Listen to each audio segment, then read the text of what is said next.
بسم اللہ الرحمن الرحیم۔ ناظرین، کتاب کا ٹائٹل ہے نماز نبوی، صفحہ نمبر 124 اور نیا چیپٹر شروع ہو رہا ہے اوقات نماز۔ ناظرین، وی لاگ نمبر ہے 42، 42 نمبر وی لاگ ہم آپ کے سامنے رکھ رہے ہیں اس ٹائم۔ نماز نبوی، نماز نبوی صلی اللہ علیہ وآلہ وسلم صحیح احادیث کی روشنی میں تصحیح و تخریج سے مزین جدید ایڈیشن ہے۔ اس کی ترتیب ڈاکٹر شفیق الرحمان اور تحقیق و تخریج ابو الطاہر حافظ زبیر علی زئی۔ ناظرین، نماز نبوی تکبیر سے لے کر سلام تک احکام و مسائل کا انسائکلوپیڈیا ہے۔ نماز نبوی صحیح احادیث کی روشنی میں ہے، جو ہم آپ کے سامنے روزانہ کی بنیاد پر کم از کم ایک یا دو ویلاگ رکھنے کی کوشش کرتے ہیں۔ نحمده ونصلی علی رسولہ الکریم، بسم اللہ الرحمن الرحیم۔ دل سوز سے خالی ہے، نگاہ پاک نہیں ہے، پھر اس میں عجب کیا کہ تو بے باک نہیں ہے۔ فرقہ بندی ہے کہیں اور کہیں ذاتیں ہیں، کیا زمانے میں پنپنے کی یہی باتیں ہیں۔ جنہیں میں ڈھونڈتا تھا آسمانوں میں زمینوں میں، وہ نکلے میرے ظلمت خانہ دل کے مکینوں میں۔ ناظرین، اوقات نماز یہ ہیڈنگ ہے، وی لاگ نمبر 42۔ نماز پنجگانہ کے اوقات یہ ہیڈنگ ہے۔ سیدنا بریدہ رضی اللہ سے روایت ہے کہ ایک آدمی نے نبی اکرم صلی اللہ علیہ وسلم سے نماز کے اوقات پوچھے۔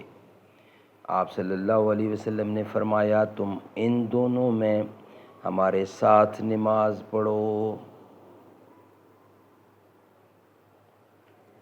حضور اکرم صلی اللہ علیہ وسلم نے ارشاد فرمایا، تم ان دو دنوں میں ہمارے ساتھ نماز پڑھو۔ جب سورج ڈھلا یعنی زوال کا ٹائم ہوا تو آپ نے سیدنا بلال رضی اللہ کو ظہر کی اذان کہنے کا حکم دیا، پھر اقامت کا حکم دیا، اور انہوں نے ظہر کی اقامت کہہ دی، پھر عصر کی نماز کا حکم دیا۔ جب سورج بلند، سفید اور صاف تھا، پھر مغرب کی نماز کا حکم دیا۔ جب سورج غروب ہوا، عشاء کی نماز کا حکم دیا۔ جب سرخی غائب ہوئی اور فجر کی نماز کا حکم دیا۔ جب فجر طلوع ہوئی یعنی پانچوں نمازوں کو ان کے اول وقتوں میں پڑھایا۔ دوسرے دن سیدنا بلال رضی اللہ کو حکم دیا کہ ظہر کی نماز اچھی طرح ٹھنڈی کرو، اور عصر کی نماز پڑھی جبکہ سورج بلند تھا، اور اس اول وقت سے تاخیر کی جو اس کے لیے پہلے دن تھا۔ مغرب کی نماز شفق یعنی سورج کی سرخی غائب ہونے سے پہلے ہی پڑھی، اور عشاء کی نماز ایک تہائی رات گزرنے پر پڑھی۔ فجر کی نماز صبح روشن کر کے پڑھی، یعنی نمازوں کو ان کے آخری اوقات میں پڑھایا، اور پوچھا کہ اوقات نماز کا سوال کرنے والا شخص کہاں ہے؟ اس نے عرض کیا، میں حاضر ہوں اللہ کے رسول۔ تو آپ نے فرمایا، تمہاری نمازوں کے اوقات ان دو وقتوں کے درمیان ہیں جنہیں تم نے دیکھا۔ سیدنا عبداللہ بن عمر بیان کرتے ہیں کہ رسول کریم صلی اللہ علیہ وسلم نے فرمایا، وقت الظہری اذا زالت الشمس وکان ظل الرجل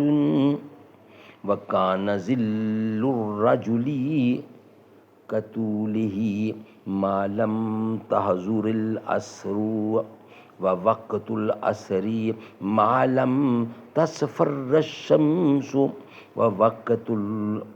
ووقت صلاة المغرب ما لم يغب الشفق،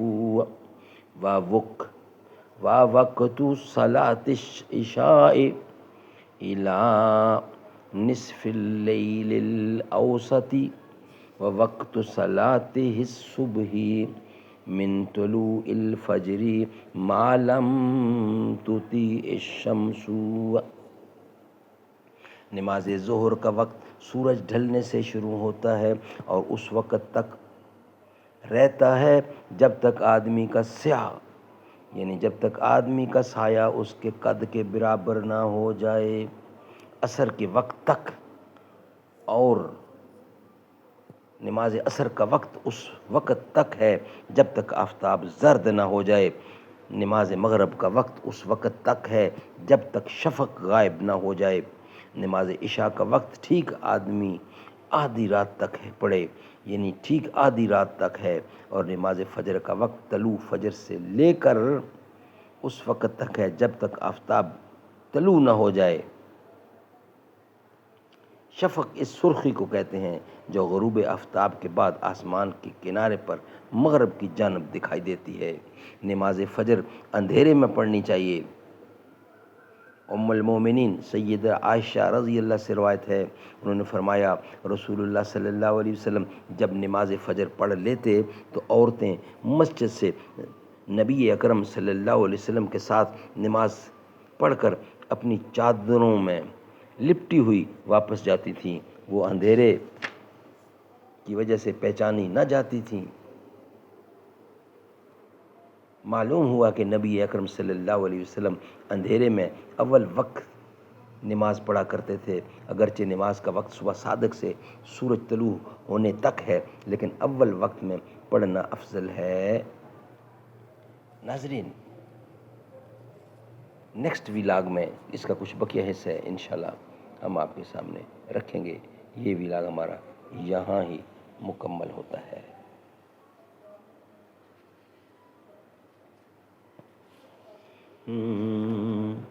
یہ وطن تمہارا ہے، تم ہو پاسباں اس کے، یہ چمن تمہارا ہے، تم ہو نغمہ خواں اس کے، اس چمن کے پھولوں پر رنگ و آب تم سے ہے، اس زمین کا ہر ذرہ آفتاب تم سے ہے، یہ فضا تمہاری ہے، بحر و بر تمہارے ہیں، کہکشاں کے یہ جالے راہگزر تمہارے ہیں، اس زمین کی مٹی میں خون ہے شہیدوں کا، ارض پاک مرکز ہے قوم کی امیدوں کا، نظم و ضبط کو تم اپنا میر کارواں جانو، وقت کے اندھیروں میں